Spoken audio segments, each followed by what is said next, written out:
Maintenant, voyons ensemble quelque chose de très important concernant les prédicateurs qu'on aime écouter ou des prédicateurs qui donnent envie d'être écoutés. Est-ce que vous savez qu'il faut une mentalité? Il faut que le prédicateur ait une certaine mentalité pour que les gens puissent avoir envie de l'écouter. Ce n'est pas tous les prédicateurs qu'on aime écouter. Comme j'avais dit tantôt, vous n'êtes pas là pour être un prédicateur de plus. Vous êtes là pour être un prédicateur qui fait en plus. Il y a beaucoup de prédicateurs, mais notre volonté, la raison pour laquelle nous avons fait cette formation, c'est pour que votre ministère en tant que prédicateur puisse bénir la vie d'un plus grand nombre. Non pas parce que si nous ne bénissons pas un plus grand nombre de personnes, c'est mauvais, ça veut dire que Dieu n'est pas content avec nous. Nous sommes réellement des serviteurs de Dieu lorsque nous sommes connus par beaucoup de personnes. Non, ce n'est pas pour cette raison-là. C'est parce que Jésus nous a dit d'aller prêcher l'évangile dans toutes les nations. Et pour cela, il faut que nous puissions adopter une mentalité qui fait en sorte que nous puissions réellement toucher toutes les nations avec l'évangile. Mais pour cela, vous devrez être une personne qui donne envie d'être écoutée. Voyons cela ensemble. Comment être ce prédicateur-là? Quelle mentalité vous devez avoir en tant que prédicateur pour que l'on puisse toujours avoir envie de vous écouter? Et nous allons voir deux mentalités. Il y en a beaucoup, mais nous allons voir deux mentalités qu'il faut adopter afin de pouvoir être celui-là qu'on aime beaucoup écouter. La première mentalité se trouve dans le livre de 1 Thessaloniciens chapitre 1 verset 5. Je vais lire pour vous. Comme d'habitude, j'ai ma Bible juste à côté. 1 Thessaloniciens chapitre 1 verset 5. En effet, l'évangile que nous annonçons, nous ne vous l'avons pas apporté en parole seulement, mais aussi avec puissance par le Saint-Esprit et avec une pleine conviction. Dans ce verset, il y a deux éléments déjà qui composent la première mentalité d'un prédicateur que donne envie d'être écouté. Le premier élément s'appelle, je commence par la fin, la conviction. La conviction. Vous savez, la conviction, quand quelqu'un est convaincu, cela peut se voir, cela peut se sentir. Et des fois, en tant que prédicateur, nous prêchons des choses auxquelles nous ne croyons pas vraiment. Nous prêchons des choses auxquelles nous ne vivons pas, des choses que nous ne vivons pas vraiment. Et cela fait en sorte que les gens n'aient pas envie de nous écouter parce que nous ne sommes pas réellement convaincu de cela. J'aimerais vous dire ceci. Seule une personne convaincue peut convaincre. Seul un prédicateur convaincu sera écouté. Quand vous êtes convaincu, vous saurez convaincre. Quand vous êtes convaincu, les mots seront abondants dans votre bouche pour pouvoir convaincre. Mais si vous n'êtes pas convaincu de quelque chose, vous n'aurez pas suffisamment d'arguments, de mots, de paroles pour pouvoir annoncer cela. Ah, voilà pourquoi, avant d'annoncer l'évangile, vous devez être convaincu de cet évangile-là. Quand vous êtes convaincu, les gens auront toujours envie de vous écouter. Soyez convaincus de ce que vous prêchez. Même si vous avez un seul message pour l'instant, mais auquel vous êtes réellement convaincu, prêchez plutôt ces messages que prêcher des messages qui sonnent bien, mais que vous ne vivez pas ou vous n'y croyez pas réellement. Seuls les messages auxquels vous placez réellement votre confiance va pouvoir impacter la vie des autres et ces personnes-là auront envie de vous connaître, envie de vous écouter. Donc, première chose, première mentalité, ou plutôt premier élément de la première mentalité qu'il faut avoir pour être un prédicateur qu'on aime écouter, c'est d'être convaincu. Soyez convaincus de ce que vous annoncez. La deuxième, apôtre Paul dit toujours dans le même verset, il dit que l'évangile n'a pas seulement été annoncé avec la parole, mais aussi avec puissance par le Saint-Esprit. Que vous puissiez être ce prédicateur-là qui croit à la puissance de Dieu, que lorsque vous serez en train de prêcher, le cœur sera réellement transformé parce que l'évangile est la puissance de Dieu. Apôtre Paul dira dans le livre de Romains, chapitre 1, verset 16. Je n'ai pas honte de l'évangile. Elle est, ou il est plutôt, la puissance de Dieu. L'évangile est une puissance.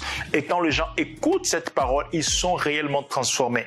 Croyez que lorsque vous annoncez la parole, la vie des gens sont en train d'être transformée par la parole que vous annoncez. Mais croyez également qu'alors que vous annoncez l'évangile, alors que vous enseignez, alors que vous prêchez, il y a des signes, des miracles et des prodiges qui s'opèrent. 2 Corinthiens chapitre 12, verset 12, apôtre Paul dira, « La preuve de mon apostolat s'est éclatée au milieu de vous par des signes, des miracles et des prodiges. » Les signes, les miracles et les prodiges confirment le ministère, confirment la parole de Dieu. Donc il faut être ce prédicateur qui s'attend à ce que le Saint-Esprit puisse guérir, opérer des miracles, opérer un signe, parler au cœur de personnes, transformer ces personnes. C'est ce qui va faire en sorte que vous soyez un prédicateur que les gens aiment écouter. La deuxième mentalité qu'il faut avoir pour être un prédicateur que beaucoup de personnes aiment écouter, c'est de faire de l'étude de la parole de Dieu votre style de vie. Faites de l'étude de la parole de Dieu votre style de vie. N'étudiez pas la parole de temps en temps. Étudiez-la tous les jours. Étudiez la parole tous les jours. Mais alors, tous les jours. Pourquoi? Parce qu'il faudra que vous puissiez, avant de prêcher, que vous puissiez premièrement étudier la parole. Pourquoi étudier? Afin de la comprendre. Pourquoi la comprendre? Afin de la pratiquer. C'est lorsque vous étudiez, que vous comprenez et que vous pratiquez la parole, que vous pouvez réellement l'enseigner, que vous pouvez réellement la prêcher. La prédication de la parole est précédée par ces 3 exercices: étudier, comprendre, appliquer. C'est lorsque vous appliquez que vous trouvez les résultats, que vous serez réellement convaincu de ce que vous prêchez. Mais lorsque vous prêchez parce que vous avez entendu les autres prêcher et que tout le monde écoute ce type de message maintenant, il se pourrait que vous n'ayez pas réellement un impact. Je ne parle pas d'impact des gens qui vont vous acclamer. Je ne parle pas d'impact du nombre de vues peut-être que vous aurez sur les réseaux sociaux. Je parle d'impact selon les buts du prédicateur que nous avons déjà vu. C'est la croissance du peuple, c'est la transformation du peuple, c'est qui parviennent à connaître la volonté de Dieu, c'est qui grandissent dans la sagesse, dans le discernement. C'est ça le vrai impact. Impact n'est pas dans le nombre de vues. Impact n'est pas dans le fait qu'on vous acclame. Impact est dans le fait que vous atteignez les buts fixés par Dieu. Le but du prédicateur, c'est que nous avons déjà vu. Donc faites de l'étude de la parole de Dieu un style de vie. Et pour cela, vous avez besoin de quelques matériaux. Un prédicateur doit avoir avec lui quelques matériaux et je vais vous présenter quelques-uns. Les matériaux qui doivent accompagner les prédicateurs. Le premier, c'est une Bible d'études. Il faut que vous ayez une Bible d'études. J'en ai plusieurs. Celle-là, c'est la Bible d'études Semeur. La Bible d'études Semeur, c'est une très bonne Bible. Déjà, c'est une Bible pour la méditation personnelle. Les mots sont faciles à comprendre. Et quand vous avez cette Bible, il y a plusieurs éléments. On vous donne, par exemple, l'introduction de chaque livre, qui a écrit les livres, la datation du livre, destinataire. On vous donne plusieurs informations concernant les livres. Il y a même des concordances, des notes, des bas de pages, plusieurs éléments déjà que vous pouvez avoir à travers une Bible d'études. Donc, n'ayez pas simplement une Bible simple comme celle-là, mais ayez également une Bible d'études. C'est le premier élément qu'un prédicateur doit avoir afin de pouvoir étudier la parole. Le deuxième élément, si vous avez la possibilité, c'est d'avoir un dictionnaire. Ici, c'est le dictionnaire de la théologie pratique. Dans ce dictionnaire, on aborde plusieurs sujets. Et en étudiant ces sujets, on aborde les sujets d'évangélisation, de dons spirituels, des anges, du Saint-Esprit, des démons, de l'Église. On parle même de prédication ici. Vous voyez, prédication, médias et nouvelles technologies. Comment associer, je ne sais pas si vous allez voir, comment prêcher aujourd'hui avec les nouvelles technologies. Donc, Il y a plusieurs sujets. Au lieu que vous puissiez réfléchir à cela, il y a des personnes qui ont déjà réfléchi et vous pouvez prendre ces réflexions et ajouter vos éléments et donner quelque chose de beau. Il est important d'avoir un dictionnaire de théologie pratique, mais un dictionnaire biblique d'une manière générale et je vais vous présenter ça tout à l'heure. Le voilà. Dictionnaire théologique dictionnaire de théologie biblique, c'est-à-dire que on vous donne par exemple la signification des noms Aaron, Moïse, qu'est-ce que veut dire ange, qu'est-ce que veut dire prière, intercession. C'est un dictionnaire de certains sujets ou des mots qui se trouvent dans la Bible. Pour ceux qui sont allés plus loin, il est important d'avoir également ce dictionnaire-ci. C'est le dictionnaire d'hébreu français. Pour ceux qui connaissent l'hébreu, il est important d'avoir ces dictionnaires parce que des fois vous lisez un mot dans les Écritures, dans l'Ancien Testament et c'est pas vraiment ce qui est écrit en français. Et quand vous avez les dictionnaires, vous pouvez mieux comprendre ce que la personne qui a écrit, l'auteur qui a écrit l'écrivain, vous pouvez mieux comprendre ce que l'auteur a voulu dire par certains mots. Donc, dictionnaire d'hébreu français.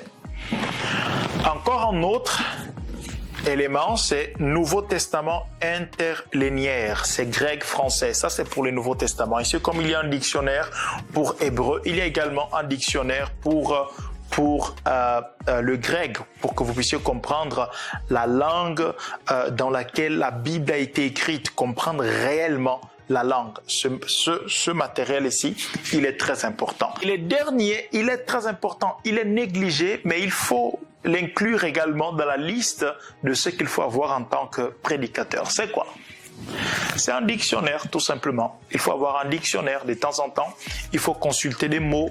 Quand vous prêchez, il ne faut pas que vous puissiez toujours dire le même mot. Vous pouvez chercher les synonymes de ce même mot juste pour changer votre vocabulaire, comprendre mieux ce qu'un mot veut dire. Vous pouvez ne pas forcément dire « voici selon le dictionnaire ». C'est quelquefois important de dire. C'est quelquefois important de dire, on parlera de l'honnêteté intellectuelle. Vous pouvez citer les dictionnaires, mais vous pouvez également juste dire tel mot veut dire telle chose pour votre propre compréhension ou la compréhension du public. Donc c'est très important ce que je viens de partager avec vous. Tout cela, c'est pour que vous puissiez réellement étudier la Bible. Mais vous pouvez dire, je n'ai pas encore les moyens pour acheter tout cela. Sachez que je n'ai pas commencé avec tous ces éléments. Je les ai obtenus au fur et à mesure. Et aujourd'hui, avec l'Internet, vous pouvez trouver des dictionnaires sur l'Internet. Vous pouvez trouver des commentaires. Je ne vous ai pas présenté les commentaires ni les concordances bibliques. Mais c'est ici, là, ce sont des matériaux. Donc, les commentaires, les concordances bibliques. Donc, il y a plein de choses que vous pouvez déjà trouver sur l'Internet, même si vous ne pouvez pas les acheter pour l'instant. Mais une chose est sûre, faites l'effort d'obtenir tout cela afin de pouvoir réellement étudier la parole de Dieu. Donc, gardez ces deux mentalités. La première, c'est d'être celui qui est habité par la puissance de Dieu et par une conviction. La première mentalité. La deuxième, c'est de faire de l'étude de la parole votre style de vie. Et nous allons finir avec ceci. Quelques dangers qui guettent les prédicateurs.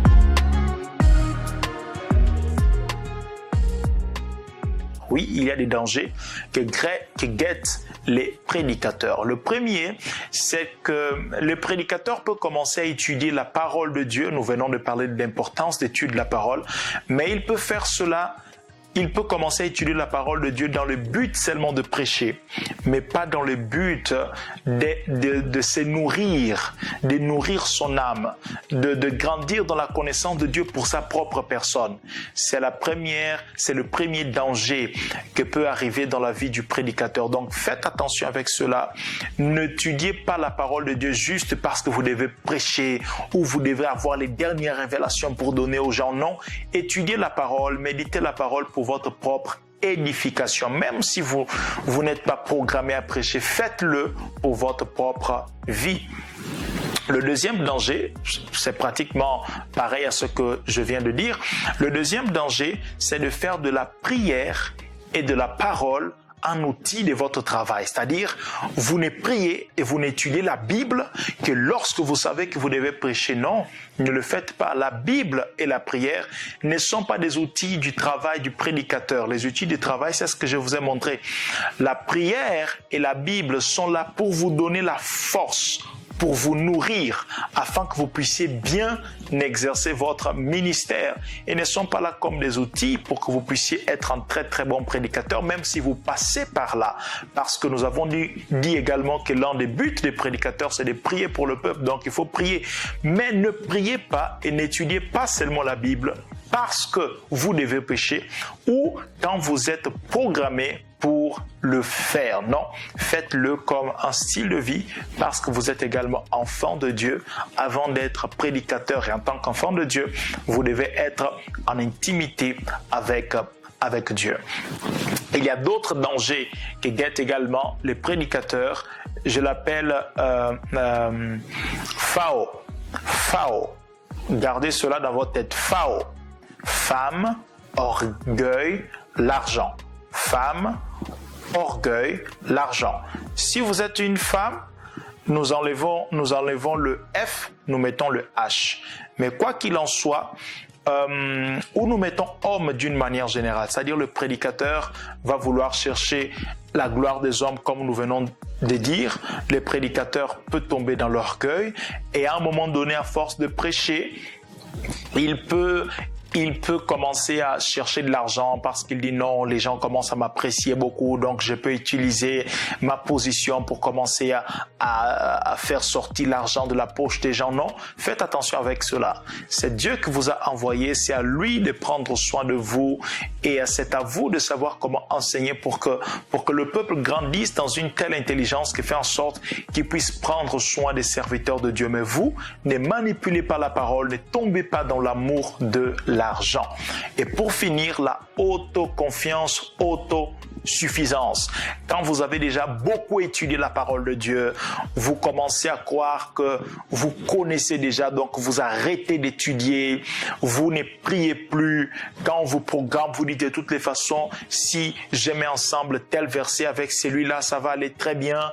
Et vous prenez une ancienne prédication, vous modifiez 2-3 choses et vous allez donner cette prédication sans avoir pris le temps de prier, sans pris le temps d'être devant Dieu, sans avoir pris le temps d'étudier la parole de Dieu. Donc le prédicateur est dans ce danger-là de tomber dans quoi? La autosuffisance, autoconfiance.